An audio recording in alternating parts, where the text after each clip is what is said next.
Anti corruption society.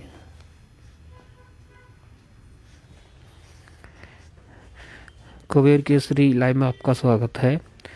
आज हमारे साथ मौजूद हैं एंटी करप्शन ब्यूरो के चेयरमैन अशोक कंबोज जी, जिनसे हम चर्चा करेंगे कि क्या क्या गतिविधियां उनकी संस्था की तरफ से की जा रही हैं। कुबेर केसरी कार्यालय में वो पहुंचे हैं अपनी बात रखने के लिए। हम जानना चाहेंगे कि उनकी तरफ से क्या क्या समाज सेवा के कार्य हो रहे हैं। इसके अलावा संस्था के बारे में भी उनसे विस्तार से पूछेंगे। अशोक कंबोज जी, बहुत बहुत स्वागत है आपका। ये बताएं कि फिलहाल आपकी संस्था क्या क्या गतिविधियां कर रही है। ਧੰਨਵਾਦ ਜੀ। ਪਹਿਲਾਂ ਤਾਂ ਤੁਹਾਡਾ ਕੁਬੇਰ ਕੇਸਰੀ ਦਾ ਮੈਨੂੰ ਇੱਕ ਪਲੇਟਫਾਰਮ ਦਿੱਤਾ ਆਪਣੀ ਗੱਲ ਰੱਖਣ ਦਾ। ਔਰ ਸੰਸਥਾ ਵੱਲੋਂ ਲੰਬੇ ਸਮੇਂ ਤੋਂ ਸਮਾਜ ਸੇਵਾ ਦੇ ਕੰਮ ਜਿਵੇਂ ਬਲੱਡ ਕੈਂਪ, ਆਈ ਕੈਂਪ, ਵਿਧਵਾਵਾਂ ਨੂੰ ਹਰ ਮਹੀਨੇ ਰਾਸ਼ਨ ਦੇਣਾ ਔਰ ਨਸ਼ੇ ਦੇ ਖਿਲਾਫ ਲੜਾਈ ਲੜਨਾ ਔਰ ਹੋਰ ਜਿਵੇਂ ਜਿਵੇਂ ਕਿਸੇ ਨੂੰ ਕੋਈ ਲੋੜ ਹੈ, ਕਿਸੇ ਦੇ ਨਾਲ ਧੱਕਾ ਹੋ ਰਿਹਾ ਹੈ, ਉਹ ਸਾਡੇ ਪ੍ਰੋਜੈਕਟ ਸ਼ੁਰੂ ਤੋਂ ਚੱਲ ਰਹੇ ਸੀ। ਔਰ ਹੁਣ ਲੋਕਡਾਊਨ ਦੇ ਵਿੱਚ ਅਸੀਂ ਘਰ ਸੁੱਕਾ ਰਾਸ਼ਨ ਪਹੁੰਚਾਉਣ ਦੀ ਕੋਸ਼ਿਸ਼ ਕੀਤੀ ਆਪਣੀ ਸੁਸਾਇਟੀ ਵੱਲੋਂ। ਔਰ ਅਸੀਂ ਉਹਦੇ 'ਚ ਕਾਫੀ ਹੱਦ ਤੱਕ ਨੌਜਵਾਨਾਂ ਦੇ ਸਹਿਯੋਗ ਦੇ ਸਦਕਾ ਕਾਮਯਾਬ ਵੀ ਰਹੇ ਹਾਂ। ਔਰ ਅਸੀਂ ਪੂਰਨ ਤੌਰ 'ਤੇ ਜਲਾਲਾਬਾਦ ਬਲਾਕ ਦੇ ਸ਼ਹਿਰਾਂ 'ਤੇ ਔਰ ਘਰਾਂ ਦੇ ਵਿੱਚ ਪਿੰਡਾਂ ਦੇ ਵੀ ਜਿਹੜੇ ਲੋੜਵੰਦ ਸੀ ਪਰਿਵਾਰ, ਉਹਨਾਂ ਨੂੰ ਅਸੀਂ ਹੁਣ ਤੱਕ ਰਾਸ਼ਨ ਦਿੱਤਾ ਜੀ। इस संस्था के बारे में ऐसे तो मीडिया में काफ़ी कुछ आता रहा है कि कब बनी, क्या क्या इसकी जो पृष्ठभूमि है, लेकिन फिर भी हम, क्योंकि लेटेस्ट उसमें कुछ जुड़ाव भी आया होगा कि ये गतिविधियां पिछले कितने साल से आपकी संस्था काम कर रही है और क्या क्या काम कर रही है। हाँ, काम तो बता ही दिए आपको। तकरीबन 18 साल हो गए गुरु नानक महाराज की कृपा सदका सानू काम करदिਆਂ ਨੂੰ। और काफ़ी जलालाबाद और बाहर भी थोड़े अबोहर वाले पासे, फाजिलका वाले पासे, गुरु ਸਾਹਿਬ, ਫਿਰੋਜ਼ਪੁਰ, ਜਲਾਲਾਬਾਦ ਸਮਾਜ ਸੇਵਾ ਦੇ ਕੰਮਾਂ 'ਚ ਅਸੀਂ ਦਿਨ ਪਰ ਰਾਤ ਲੱਗੇ ਹੋਏ ਹਾਂ। ਉਹ ਮੁੰਡੇ ਵੀ ਲੱਗੇ ਹੋਏ ਨੇ, ਸਾਡੀ ਟੀਮ ਬਹੁਤ ਵਧੀਆ ਹੈ ਸਮਾਜ ਸੇਵਾ ਦੇ। ਔਰ ਅਸੀਂ ਜਲਾਲਾਬਾਦ ਟੀਮ ਵੀ ਲੱਗੀ ਵੀ। ਔਰ ਨਾਲ ਹੀ ਨਾਲ ਕਿਸੇ ਨਾਲ ਕੋਈ ਧੱਕਾ ਹੁੰਦਾ ਪ੍ਰਸ਼ਾਸਨ ਵੱਲੋਂ ਤਾਂ ਉੱਥੇ ਵੀ ਉਹਨਾਂ ਦੀ ਵੀ ਲੜਾਈ ਅਸੀਂ ਲੜੀਦਾ। ਉਹ ਅਸੀਂ ਸਮਝਦੇ ਹਾਂ ਵੀ ਇਕੱਲਾ ਇੱਕ ਸਮਾਜ ਸੇਵੀ ਦਾ ਫਰਜ਼ ਹੀ ਨਹੀਂ ਵੀ ਆਪਾਂ ਇਕੱਲੇ ਬਲੱਡ ਕੈਂਪ ਲਾਣੇ ਨੇ ਜਾਂ ਆਈ ਕੈਂਪ ਲਾਣੇ ਨੇ ਜਾਂ ਕਿਸੇ ਨੂੰ ਘਰ ਬਣਾ ਕੇ ਦੇਣਾ ਹੈ। ਦੂਸਰੇ ਪਾਸੇ ਜੇ ਕਿਸੇ ਨਾਲ ਕੋਈ ਧੱਕਾ ਹੁੰਦਾ ਹੈ, ਕਿਸੇ ਗਰੀਬ ਨਾਲ, ਗਊ ਨਾਲ, ਕਿਸੇ ਮਾੜੇ ਬੰਦੇ ਨਾਲ, ਤਾਂ ਉਹਦੇ ਨਾਲ ਪੂਰਾ ਠਹਿਰ ਠੋਕੇ ਜੇ ਕਿਸੇ ਪਾਸੇ ਕੋਈ ਸਾਨੂੰ ਧਰਨਾ ਵਗੈਰਾ ਦੇਣਾ ਪਏ ਸਰਕਾਰੀ ਦਫ਼ਤਰਾਂ ਦੇ ਅੱਗੇ, ਤਾਂ ਅਸੀਂ ਉਹ ਵੀ ਪ੍ਰਦਰਸ਼ਨ ਕਰਕੇ ਉਸ ਨੂੰ ਇਨਸਾਫ ਦਿਵਾਉਣ ਦੀ ਕੋਸ਼ਿਸ਼ ਕਰਦੇ ਹਾਂ ਜੀ। बड़े टाइम से लड़ाई चल रही है, काफ़ी लोग लड़ाई लड़ते हैं करप्शन के खिलाफ, लेकिन ख़त्म क्यों नहीं होती। ਉਹ ਤਾਂ ਜੀ ਦੇਖੋ ਜੀ ਬੜੇ ਵੱਡੇ ਲੈਵਲ 'ਤੇ ਚੱਲ ਰਹੀ ਜੀ, ਉੱਤੋਂ ਹਾਈ ਲੈਵਲ 'ਤੇ ਚੱਲ ਰਹੀ ਹੈ। ਹੁਣ ਸਾਡਾ ਸਿਸਟਮ ਹੈਗਾ ਵੀ ਜਿਹੜੇ ਸਾਡੇ ਨਾਲ ਜੁੜੇ ਨੇ ਜਾਂ ਸਾਡੇ ਕੋਲ ਜਿਹੜੀ ਕੋਈ ਸ਼ਿਕਾਇਤ ਲੈ ਕੇ ਆ ਗਿਆ, ਉਹਦਾ ਮਸਲਾ ਹੱਲ ਕਰਾਉਣਾ ਸਾਡੀ ਜ਼ਿੰਮੇਵਾਰੀ ਹੈ। ਪਰ ਹੁਣ ਸਾਰਾ ਸਿਸਟਮ ਸੈੱਟ ਕਰਨਾ ਤਾਂ ਸਰਕਾਰ ਦੇ ਵਾਸਤੇ। ਕੁੱਤੀ ਚੋਰਾਂ ਨਾਲ ਰਲੀ ਵੀ ਸਾਰੇ ਸਰਕਾਰ ਦੇ ਜਿੰਨੇ ਕੋਈ ਵੱਡੇ ਵੱਡੇ ਅਧਿਕਾਰੀ ਨੇ, ਸਾਰੇ ਨਹੀਂ ਕਹਿ ਸਕਦੇ, ਆਲਮੋਸਟ ਜਿਹੜੇ ਨੇ ਇਹਦੇ ਵਿੱਚ ਜੁੜੇ ਹੋਏ ਨੇ, ਤਾਂ ਖ਼ਤਮ ਕਿਵੇਂ ਹੋਊਗੀ ਇਹ ਸਿਸਟਮ ਨੂੰ ਖ਼ਤਮ ਕਰਨ ਵਾਸਤੇ? ਜੇ ਕੋਈ ਮਜ਼ਬੂਤੀ ਦਾ ਕੋਈ ਵਧੀਆ ਕੋਈ ਪ੍ਰਧਾਨ ਮੰਤਰੀ ਜਾਂ ਕੋਈ ਸਾਡਾ ਆਪ ਕਰੇ ਜਾਂ ਸਾਡਾ ਜਿਹੜਾ ਮੁੱਖ ਮੰਤਰੀ ਸਾਹਿਬ, ਤਾਂ ਫਿਰ ਹੀ ਖ਼ਤਮ ਹੋ ਸਕਦੀ। ਵੈਸੇ ਤਾਂ ਜਿੰਨੇ ਕੋਈ ਸਾਡੇ ਨਾਲ ਜੁੜੇ ਨੇ ਅਸੀਂ ਆਪਣੇ ਆਪ ਦਾ ਹੀ ਬਚਾ ਲਈ, ਇੰਨਾ ਬੜਾ ਹੈ ਜੀ। और जो किसान आंदोलन पंजाब में चल रहा है, उस पर आपके क्या विचार हैं? आप उसको समर्थन दे रहे हैं या आप भी ये मानते हैं कि ये लंबा नहीं खींचना चाहिए? ਬਿਲਕੁਲ ਜੀ, ਅਸੀਂ ਸਮਰਥਨ ਦੇ ਰਹੇ ਹਾਂ। ਮੈਂ ਕਿਸਾਨ ਹਾਂ, ਜਥੇਬੰਦੀ ਦਾ ਆਗੂ ਤਾਂ ਬਾਅਦ 'ਚ ਹਾਂ, ਪਹਿਲਾਂ ਕਿਸਾਨ ਹਾਂ ਜੀ। ਸਾਡਾ ਧਰਨਾ ਫਾਜ਼ਿਲਕਾ ਰੇਲਵੇ ਸਟੇਸ਼ਨ 'ਤੇ ਚੱਲ ਰਿਹਾ ਹੈ ਔਰ ਲੰਮੇ ਸਮੇਂ ਤੱਕ ਅਸੀਂ ਧਰਨੇ 'ਤੇ ਬੈਠੇ ਰਹੇ ਹਾਂ। ਹੁਣ ਅਸੀਂ ਧਰਨੇ ਨੂੰ ਚੱਕ ਕੇ ਪਿੱਛੇ ਬਾਗ ਦੇ ਵਿੱਚ ਸ਼ਿਫਟ ਕਰਤਾ ਗਿਆ ਹੈ। ਔਰ ਬੜਾ ਮਾੜਾ ਬਿੱਲ ਮੋਦੀ ਨੇ ਪੇਸ਼ ਕੀਤਾ ਕਿਸਾਨਾਂ ਦੇ ਲਈ, ਬਹੁਤ ਹੀ ਜ਼ਿਆਦਾ ਮਾੜਾ ਬਿੱਲ ਪੇਸ਼ ਕੀਤਾ। ਤੁਸੀਂ ਵੇਖੋ ਵੀ ਹੁਣ ਬਿਹਾਰ ਦੇ ਵਿੱਚ ਹੀ ਉਹ ਝੋਨਾ ਜਿਹੜਾ ਹੈ ਇੱਥੇ ਸਾਡੇ 1800-1900 ਵਿਕਿਆ ਹੈ, ਉਹ ਉੱਥੇ ਝੋਨਾ 1200-1300 ਰੁਪਈਏ। ਅਤੇ ਆਉਣ ਵਾਲੇ ਮੌਤ ਦੇ ਵਾਰੰਟ ਮੋਦੀ ਸਾਹਿਬ ਨੇ ਜਾਰੀ ਕੀਤੇ ਨੇ ਕਿਸਾਨਾਂ ਦੇ, ਜਿਹੜੇ ਕਿ ਅਸੀਂ ਹਰ ਹਾਲ ਦੇ ਵਿੱਚ ਰੱਦ ਕਰਾ ਕੇ ਰਹਾਂਗੇ ਜੀ। बहुत माड़ा। लेकिन जैसे पंजाब में जो हालात पैदा हो रहे हैं, कोयले का संकट, ट्रेन नहीं चल रही और बता रहे हैं कि 30,000 करोड़ रुपए का नुकसान हो चुका है पंजाब में। अलग अलग फिगर आ रही हैं, तो ये इससे तो पंजाब को तो बड़ा नुकसान हो जाएगा, बहुत पीछे चला जाएगा पंजाब। ਹੁਣ ਤੁਸੀਂ ਇਹ ਹਿਸਾਬ ਲਾਓ, ਪੰਜਾਬ ਨੇ ਤਰੱਕੀ ਤਾਂ ਬਹੁਤ ਕੀਤੀ ਹੈ। ਪਹਿਲਾਂ ਬਿਹਾਰ ਦੇ ਹਾਲਾਤ ਵੇਖ ਲਓ, ਔਰ ਮੁਲਕ ਤਾਂ ਆਜ਼ਾਦ ਇਕੱਠਾ ਹੀ ਹੋਇਆ ਸੀ ਨਾ, ਆਪਣਾ ਹਿੰਦੁਸਤਾਨ ਇੱਕੇ ਵਾਰੀ ਆਜ਼ਾਦ ਹੋਇਆ ਸੀ। ਉਸ ਤੋਂ ਬਾਅਦ ਬਿਹਾਰ ਲੈ ਲਓ, ਯੂਪੀ ਲੈ ਲਓ, ਹੋਰ ਸੂਬੇ ਜਿਹੜੇ ਮਰਜ਼ੀ ਲੈ ਲਓ, ਪੰਜਾਬ ਖੁਸ਼ਹਾਲ ਹੈ, ਨੰਬਰ 1 ਨੇ, ਹਰਿਆਣਾ ਨੰਬਰ 1 ਨੇ। ਕਾਰਨ ਸੀ ਵੀ ਆਪਣੀ ਜਿਹੜੀ ਇਹ ਖੇਤੀਬਾੜੀ ਦੋਵਾਂ ਸੂਬਿਆਂ ਦੀ, ਪੰਜਾਬ ਔਰ ਹਰਿਆਣੇ ਦੀ ਵਧੀਆ ਸੀ। ਇਸੇ ਸਿਰ ਤੇ ਆਪਣਾ ਪੰਜਾਬ ਨੰਬਰ 1 ਰਿਹਾ ਹੈ। ਹਰਿਆਣਾ ਚਲੋ ਹੁਣ ਥੋੜ੍ਹਾ ਜਿਹਾ ਅੱਗੇ, 2 ਸੂਬੇ ਨੇ। ਹੁਣ ਜੇ ਆਪਾਂ ਦੂਸਰੇ ਪਾਸੇ ਤੁਸੀਂ ਗੱਲ ਕਰ ਰਹੇ ਹੋ ਵੀ ਜਿਹੜਾ ਟ੍ਰੇਨਾਂ ਨਹੀਂ ਆ ਰਹੀਆਂ, ਤਾਂ ਮੋਦੀ ਜਾਣ ਬੁੱਝ ਕੇ ਰੋਕੀ ਖਲਾ ਹੈ। ਕਿਸਾਨਾਂ ਦੇ ਵਿੱਚ ਧੱਕਾਸ਼ਾਹੀ ਕਰ ਰਿਹਾ, ਅੜਿੱਕਾ ਲਾ ਰਿਹਾ ਵੀ ਕਿਸੇ ਤਰੀਕੇ ਦੇ ਨਾਲ ਇਹਨਾਂ ਦੀ ਕੰਟਰੋਵਰਸੀ ਹੋਵੇ। ਬਿਲਕੁਲ ਜੇ ਹਿਸਾਬ ਨਾਲ ਇਹ ਚਲਾ ਰਿਹਾ, ਉਹ ਹਿਸਾਬ ਨਾਲ ਤਾਂ ਯੂਪੀ ਬਿਹਾਰ ਬਣ ਜਾਏਗਾ, ਪੰਜਾਬ ਬਣਿਆ ਹੀ ਪਿਆ। ਪਹਿਲਾਂ ਤਾਂ ਹਾਲਾਤ ਮਾੜੇ ਨੇ, ਤੁਸੀਂ ਦੇਖੀ ਜਾਓ ਵੀ ਆ ਗਰੀਬੀ ਦਾ ਹੀ ਆਲਮ ਹੈ, ਮਾੜੇ ਸਮੇਂ ਦੀ ਨਿਸ਼ਾਨੀਆਂ ਨੇ। ਵੀ ਜਿਹੜੀ ਕੱਲ੍ਹ 2,80,000 ਦੀ ਚੋਰੀ ਹੋ ਗਈ, ਡਕੈਤੀ ਹੋ ਗਈ, ਸ਼ਰੇਆਮ ਜਾਂਦੇ ਜਾਂਦੇ ਜਿਹੜੇ ਲੋਕਾਂ ਦੇ ਚਪਟ ਮਾਰ ਚੋਰੀਆਂ ਹੋ ਰਹੀਆਂ ਨੇ, ਇਹੋ ਗਰੀਬੀ ਦੀ ਹੀ ਮਾਰ ਹੈ। ਹਾਲਾਤ ਅੱਗੇ ਮਾੜੇ ਨੇ, ਰਹਿੰਦੀ ਖਹਿੰਦੀ ਮੋਦੀ ਕਸਰ ਕਰ ਰਿਹਾ। ਇਹ ਸਾਡੇ ਕਿਸਾਨਾਂ ਦਾ ਕੋਈ ਇਹਦੇ 'ਚ ਮਤਲਬ ਨਹੀਂ ਹੈ। ਇਹ ਸਾਰੇ ਮੋਦੀ ਦੇ ਜਿਹੜੇ ਮਾੜੇ ਕੰਮ ਨੇ, ਜਿੰਦੇ ਕਰਕੇ ਜਿਹੜਾ ਸਾਨੂੰ ਮਾਲ ਗੱਡੀਆਂ ਨਹੀਂ ਦੇ ਰਿਹਾ। ਸਾਡੇ ਕਿਸਾਨਾਂ ਆਗੂਆਂ ਵੱਲੋਂ ਰੇਲ ਟਰੈਕ ਕਈ ਦਿਨਾਂ ਦੇ ਖਾਲੀ ਕਰਤੇ ਗਏ ਨੇ। ਇੱਕ ਬਿਲਕੁਲ ਧੱਕਾ ਕਰ ਰਿਹਾ, ਉਹਦਾ ਸ਼ੁਰੂ ਤੋਂ ਹੀ ਧੱਕਾ ਕਰ ਰਿਹਾ। ਪਹਿਲਾਂ ਉਹਨੇ ਜੰਮੂ ਕਸ਼ਮੀਰ ਨਾਲ ਕੀਤਾ, ਹੁਣ ਸਾਡੇ ਪੰਜਾਬ ਨਾਲ ਕਰ ਰਿਹਾ। ਇਹ ਬਹੁਤ ਮਾੜੀ ਗੱਲ ਹੈ ਮੋਦੀ ਸਾਹਿਬ ਵਾਸਤੇ। और ये कुछ लोग ये कह रहे हैं कि ये विधानसभा चुनाव हैं, इसलिए लंबा खिंच रहा है, विधानसभा चुनाव तक ही चलेगा। क्या आपको भी लगता है? ਨਹੀਂ ਯਾਰ, ਕੱਲ ਖਤਮ ਕਰਦੇ, MSP ਵਿੱਚ ਐਡਜਸਟ ਕਰ ਦੇਵੇ। ਜਿਹੜੀਆਂ ਮੰਗਾਂ ਨੇ ਕਿਸਾਨਾਂ ਦੀਆਂ, ਅਸੀਂ ਕੀ ਲੈਣਾ ਵਿਧਾਨ ਸਭਾ ਚੋਣਾਵਾਂ ਚੋਂ? ਅਸੀਂ ਤਾਂ ਖੇਤੀਬਾੜੀ ਵਾਲੇ ਬੰਦੇ ਆ, ਜ਼ਿਮੀਂਦਾਰ ਆ ਜਾਂ ਸਮਾਜ ਸੇਵੀ ਆ। ਸਾਰੇ ਜਿੰਨੇ ਵੀ ਉੱਥੇ ਬੈਠੇ ਨੇ ਸਾਰੇ ਜ਼ਿਮੀਂਦਾਰ ਹੀ ਬੈਠੇ ਨੇ। ਕਿਹੜਾ ਕੋਈ ਲੀਡਰ ਬੈਠਾ, ਕਿਹੜਾ MLA ਬੈਠਾ ਧਰਨੇ ਤੇ? ਜਦੋਂ ਮਾੜਾ ਮਾੜਾ ਚੱਲਿਆ ਉਦੋਂ ਸਾਰਿਆਂ ਨੇ ਫੋਟੋਆਂ ਕਰਾ ਲਈਆਂ। ਅੱਜ ਜੇ ਕੋਈ ਰਾਤ ਨੂੰ ਉੱਥੇ ਜਿਹੜੇ ਟੋਲ ਟੈਕਸ ਤੇ ਜਾਂ ਰੇਲਵੇ ਸਟੇਸ਼ਨ ਤੇ, ਰੇਲਵੇ ਸਟੇਸ਼ਨ ਤੋਂ ਹੁਣ ਹਟ ਗਏ ਨੇ, ਪਿੱਛੇ ਬੈਠੇ ਨੇ ਸਾਰੇ ਹੀ ਕਿਸਾਨ ਬੈਠੇ ਨੇ। ਅਸੀਂ ਕੋਈ ਇਲੈਕਸ਼ਨ ਲੜਨਾ ਕਿਸਾਨਾਂ ਨੇ? ਅਸੀਂ ਕੋਈ ਇਲੈਕਸ਼ਨ ਨਹੀਂ, ਅਸੀਂ ਤਾਂ ਵੋਟਾਂ ਪਾਉਣ ਵਾਲੇ ਬੰਦੇ ਹਾਂ। ਸਾਡੇ ਕੋਲ ਤਾਂ ਮੋਦੀ ਸਾਹਿਬ ਹੁਣ ਸਵੇਰੇ ਸਾਈਨ ਕਰਦੇ ਵੀ ਅਸੀਂ MSP ਜਿਹੜੀ ਵਿੱਚ ਐਡਜਸਟਮੈਂਟ ਕਰਤੀ। ਅਸੀਂ ਕੀ ਲੈਣਾ ਦੇਣਾ ਇਹਨਾਂ ਕੰਮਾਂ 'ਚੋਂ? ਇਹ ਬਿਲਕੁਲ ਗਲਤ ਗੱਲ ਹੈ। ਅਸੀਂ ਕਿਸਾਨਾਂ ਨੇ ਇਲੈਕਸ਼ਨ नहीं लड़ना जी। किस पार्टी को आप मानते हैं कि ये भला कर सकती है? अगर ऐसा नहीं है तो क्या आपका वोट नोटा को ही जाएगा? नहीं जी, पार्टी किसी ने कोई पंजाब का भला नहीं किया।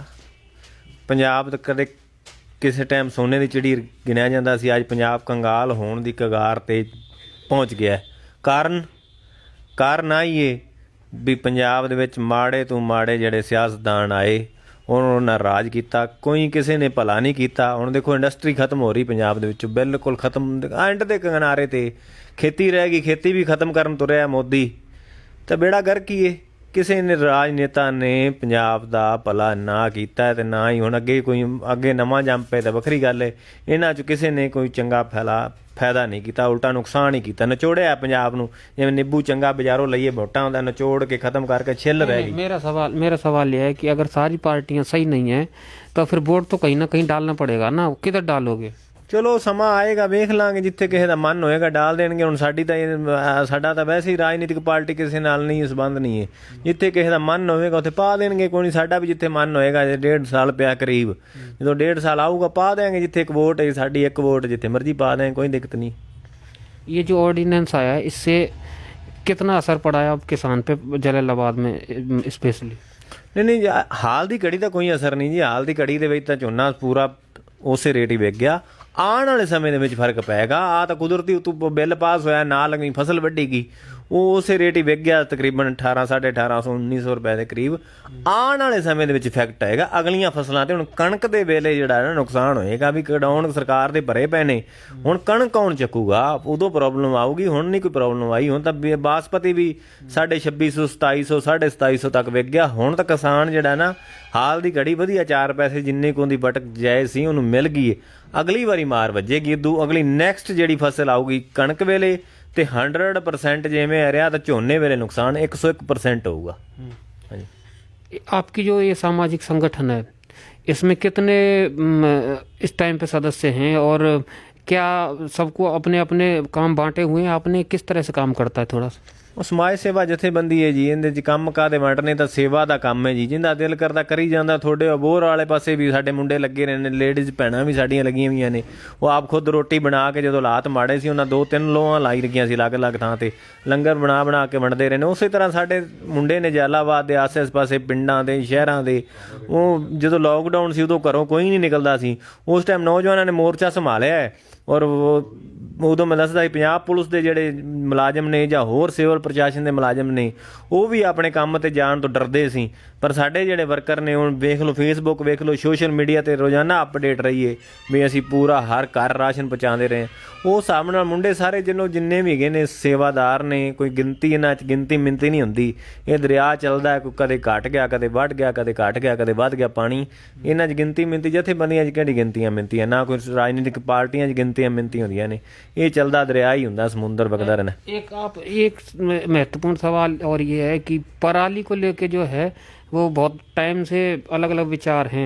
पराली अभी भी हम आए तो जल रही है, खेतों में जल रही है, तो आप इसके प्रति जागरूकता क्यों नहीं फैलाते? ਪਰਾਲੀ ਅਸੀਂ ਨਹੀਂ ਸਾੜਦੇ ਜੀ। ਮੋਦੀ ਸਾਹਿਬ ਨੂੰ ਤੁਸੀਂ ਕਹੋ ਵੀ ਉਹਨੂੰ ਕਹ ਵੀ ਆ ਚੱਕਲ ਜਾ ਕਿਸੇ ਪਾਸੇ ਲਾਭ ਮਿਲੇ। ਹੁਣ ਇਹ ਤਾਂ ਐਵੇਂ ਬੇਵਕੂਫ ਬਣਾਇਆ ਜੀ।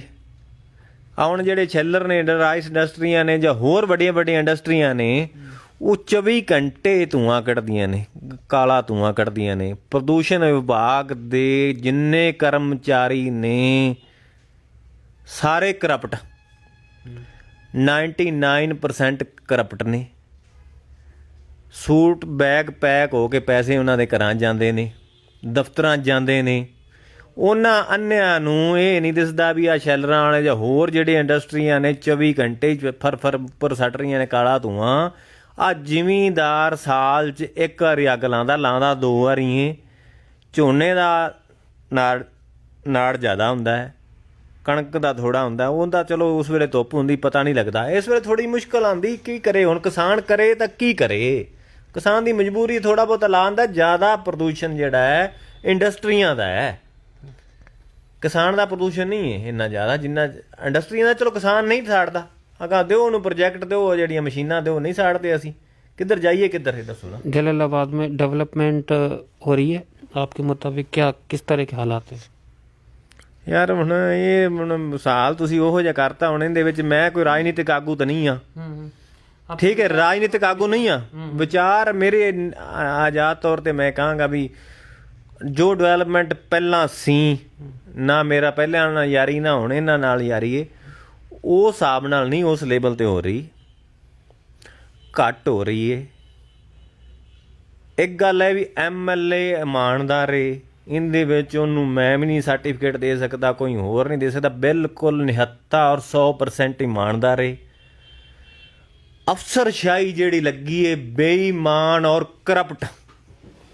मैं एक इसमें मैं ये पूछना चाहूँगा आपसे कि अब जो जलालाबाद में आने वाला इलेक्शन होगा, इसमें सबसे बड़ा मुद्दा क्या होना चाहिए? ਮੈਨੂੰ ਪਹਿਲਾਂ ਹਿਸਾਬ ਹਾਲ ਪੂਰਾ ਕਰ ਲੈਣ ਦਿਓ। ਤੁਸੀਂ ਪੁੱਛਿਆ ਜਾਂ ਤਾਂ ਪੁੱਛਦੇ ਹੀ ਨਾ, ਤਾਂ ਫਿਰ ਤਾਂ ਗੱਲ ਕੋਈ ਨਹੀਂ ਸੀ। ਮੈਨੂੰ ਪੂਰਾ ਕਰ ਲੈਣ ਦਿਓ। ਅਫਸਰਸ਼ਾਹੀ ਕਰਪਟ, ਸ਼ਰੀਫ ਬੰਦਾ ਹੈ, ਕਿਸੇ ਦਾ ਕੋਈ ਕੰਮ ਨਹੀਂ ਹੋ ਰਿਹਾ। ਸ਼ਰੇਆਮ ਦਿਨ ਦਿਹਾੜੇ ਡਾਕੇ ਹੋ ਰਹੇ ਨੇ, ਚੋਰੀਆਂ ਹੋ ਰਹੀਆਂ ਨੇ, ਥਾਂ ਤੇ ਚਿੱਟਾ ਵਿਕ ਰਿਹਾ ਹੈ। MLA ਦੀ ਲੋਕਪ੍ਰਿਅਤਾ ਦਿਨੋਂ ਦਿਨ ਇਸ ਕਾਰਨ ਘਟ ਰਹੀ ਹੈ। ਆਪ ਬੇਦਾਗੇ, ਫਿਰ ਦੁਬਾਰਾ ਮੈਂ ਕਹਿ ਰਿਹਾ। ਔਰ ਵਿਕਾਸ ਵਾਲੇ ਪਾਸੇ ਵੀ ਤੁਸੀਂ ਨਾਂ ਲਿਆ, ਲੱਲਾ ਬਸਤੀ, ਘੁਮਿਆਰ ਬਸਤੀ, ਹੋਰ ਕਈ ਇਲਾਕੇ ਇਹੋ ਜਿਹੇ ਨੇ ਜਿਨ੍ਹਾਂ ਦੇ ਵਿੱਚ ਫੁੱਟ ਪਾਣੀ ਖੜਾ ਹੈ। ਥੱਲੇ ਵਾਲੀ ਫੀਡਬੈਕ ਬਿਲਕੁਲ MLA ਨੂੰ ਸਹੀ ਤਰੀਕੇ ਦੇ ਨਾਲ ਨਹੀਂ ਦੇ ਰਹੇ। ਫਿਰ ਦੁਬਾਰਾ ਕਹਿ ਰਹੇ ਹਾਂ ਵੀ ਬਹੁਤ ਜ਼ਿਆਦਾ ਮਾੜੇ ਹਾਲਾਤ ਨੇ। ਸਿਸਟਮ ਨੂੰ ਸੈੱਟ ਕਰਨਾ ਪਏਗਾ ਆਵਲਾ ਸਾਹਿਬ ਨੂੰ, ਜੇ ਦੁਬਾਰਾ ਉਹਨਾਂ ਇਲੈਕਸ਼ਨ ਲੜਨਾ ਹੈ ਔਰ ਜਿੱਤਣਾ ਹੈ। ਤਾਂ ਜਿਸ ਪੋਜੀਸ਼ਨ 'ਤੇ ਅੱਜ ਨੇ, ਮੈਨੂੰ ਨਹੀਂ ਲੱਗਦਾ ਵੀ ਜੇ ਇਸ ਤਰੀਕੇ ਦੇ ਨਾਲ ਇਹਨਾਂ ਦੇ ਥੱਲੇ ਵਾਲੇ ਅਫਸਰ ਜਾਂ ਹੋਰ ਜਿਹੜੇ ਘਟਾਲੇਬਾਜ਼, ਜਿਹੜੇ ਘੁਟਾਲੇ ਕਰ ਰਹੇ ਨੇ, ਗਲਤ ਕੰਮ ਕਰ ਰਹੇ ਨੇ ਔਰ ਕਰਾ ਰਹੇ ਨੇ, ਉਹ ਹਿਸਾਬ ਨਾਲ ਮੈਨੂੰ ਨਹੀਂ ਉਮੀਦ ਵੀ ਅਗਾ ਇਹ ਇਲੈਕਸ਼ਨ ਲੜ ਜਾਣਗੇ। ਤੁਹਾਡਾ ਸਵਾਲ ਮੁੱਖ ਮੁੱਦਾ ਕੀ ਹੋਣਾ ਚਾਹੀਏ ਆਉਣ ਵਾਲੇ ਇਲੈਕਸ਼ਨ में? ਮੁੱਖ ਮੁੱਦਾ ਤਾਂ ਜੀ ਹੁਣ ਸਾਡੇ ਹਿਸਾਬ ਨਾਲ ਤਾਂ ਇਹੀ ਹੋਈ, ਜਿਹੜਾ ਸਾਡੀ ਰੋਟੀ ਤੇ ਲੱਤ ਮਾਰੀ ਬੈਠਾ ਮੋਦੀ। ਕਿਸਾਨੀ ਦਾ ਸਭ ਤੋਂ ਵੱਡਾ ਤਾਂ ਸਿਸਟਮ ਆਪਣੇ ਕੋਲ ਹੋਰ ਕਿਹੜਾ ਸਾਡੇ ਕੋਲ। क्या इसको लेके जो कुछ लोग अपने विचार कर रहे हैं कि बीजेपी को, पंजाब बीजेपी को बहुत लॉस में डाल दिया है मोदी साहब ने, आप भी सहमत हैं? ਪਾਰਟੀਬਾਜੀ ਨਾਲ ਤਾਂ ਹੈ ਨਹੀਂ, ਪਰ ਹੁਣ ਜਿਹਨੇ ਢਿੱਡ ਤੇ ਰੋਟੀ ਮਾਰੀ, ਲੱਤ ਮਾਰੀ ਸਾਡੀ ਰੋਟੀ ਤੇ, ਯਾਰ ਸਾਡੇ ਢਿੱਡ ਤੇ, ਉਹਦੇ ਬਾਰੇ ਤਾਂ ਦੋ ਸ਼ਬਦ ਮਾੜੇ ਬੋਲਣੇ ਸਾਡੇ ਬਣਦੇ ਨਹੀਂ। ਤੇ ਬੀਜੇਪੀ ਤਾਂ ਖਤਮ ਹੋ ਗਈ ਯਾਰ, ਬੀਜੇਪੀ ਕਿਹੜੀ ਰਹਿ ਗਈ? ਖਤਮ, ਮੈਂ ਬਿਲਕੁਲ ਕਹਾਣੀ ਖਤਮ ਹੋ ਗਈ ਬੀਜੇਪੀ ਦਾ, ਤਾਂ ਸੁਪੜਾ ਹੀ ਸਾਫ਼ ਹੋ ਗਿਆ ਬੀਜੇਪੀ ਦੇ। ਹੁਣ ਜਿਹੜੇ ਇੱਥੇ ਲੀਡਰ ਨੇ ਉਹ ਨਿਕਲਣ ਬਾਹਰ ਆਵਣ, ਫਿਰ ਕਰਾਂਗੇ ਗੱਲ ਉਹਨਾਂ ਨਾਲ ਵੀ, ਵੋਟਾਂ ਮੰਗਣ ਆਵਣ ਵੀ ਜਿਵੇਂ ਸਾਡੇ ਢਿੱਡ ਤੇ ਲੱਤ ਮਾਰੀ। ਭੁੱਲੇ ਰਿਹਾ ਜੇ ਬੀਜੇਪੀ ਵਾਲਿਓ ਵੀ ਇਹ ਉਧਰ ਵਾਲੇ ਨੇ, ਜੰਮੂ ਕਸ਼ਮੀਰ ਵਾਲੇ। ਅਸੀਂ ਸ਼ਹੀਦ ਭਗਤ ਸਿੰਘ, ਰਾਜਗੁਰੂ ਸੁਖਦੇਵ, ਊਧਮ ਸਿੰਘ ਦੇ ਵਾਰਸ ਹਾਂ, ਬਾਬਾ ਦੀਪ ਸਿੰਘ ਦੇ ਵਾਰਸ ਹਾਂ, ਗੁਰੂ ਗੋਬਿੰਦ ਸਿੰਘ ਦੇ ਬੱਚੇ ਆ, ਉਹਨਾਂ ਦੇ ਚੇਲੇ ਆ। ਇਹ ਉਹਨਾਂ ਦੇ ਇਸ ਭੁੱਲੇ ਫਿਰਦੇ ਨੇ ਜੰਮੂ ਕਸ਼ਮੀਰ ਵਾਲਿਆਂ ਤੇ, ਇਹ ਪੰਜਾਬ ਵਾਲੇ ਅਸੀਂ। ਸਾਡੇ ਵਿੱਚੋਂ ਜਾ ਕੇ ਊਧਮ ਸਿੰਘ ਨੇ ਬਾਹਰੋਂ ਜਾ ਕੇ ਬਦਲਾ ਲਿਆ ਲੰਡਨ 'ਚੋਂ। ਤੇ ਕੋਈ ਨਾ, ਵੋਟਾਂ ਲੈਣ ਆਣਗੇ ਸਾਡੇ ਕੋਲ ਹੀ ਆਣਗੇ, ਫਿਰ ਕਰ ਲਾਂਗੇ ਕੋਈ। ਅਸੀਂ ਵੀ ਚੂੜੀਆਂ ਨਹੀਂ ਪਾਈਆਂ ਵੀਆਂ, ਜੇ ਸਾਡੇ ਢਿੱਡ ਤੇ ਲੱਤ ਮਾਰਨਗੇ ਤਾਂ ਫਿਰ ਅਸੀਂ ਦੋ ਹੱਥ ਬਿਲਕੁਲ ਕਰਾਂਗੇ। ਵੋਟਾਂ ਤਾਂ ਬਾਅਦ ਦੀ ਗੱਲਾਂ, ਇਹਨਾਂ ਨੂੰ ਆਪ ਦਾ ਸਿਸਟਮ, ਆਪ ਦਾ ਹਿਫਾਜ਼ਤ ਕਰਨੀ ਔਖੀ ਹੋ ਜਾਏਗੀ ਆਉਣ ਵਾਲੇ ਸਮੇਂ ਦੇ ਵਿੱਚ, ਜੇ ਇਹਨਾਂ ਕਾਲੇ ਕਾਨੂੰਨ वापस ना लाए ਤਾਂ। तो ये थे प्रमुख समाज सेवी अशोक कंबोज जी, जो कह रहे थे कि उनकी सामाजिक संस्था ने काफ़ी अच्छे अच्छे काम करवाए, साथ में किसान बिल पर भी उन्होंने अपनी राय रखी। ये अशोक कंबोज जी की अपनी राय है जो उन्होंने रखी है। मुख्य संपादक संजीव डूमरा, कैमरा पर्सन पारस मदान के साथ जलालाबाद से दीपक पोहिया।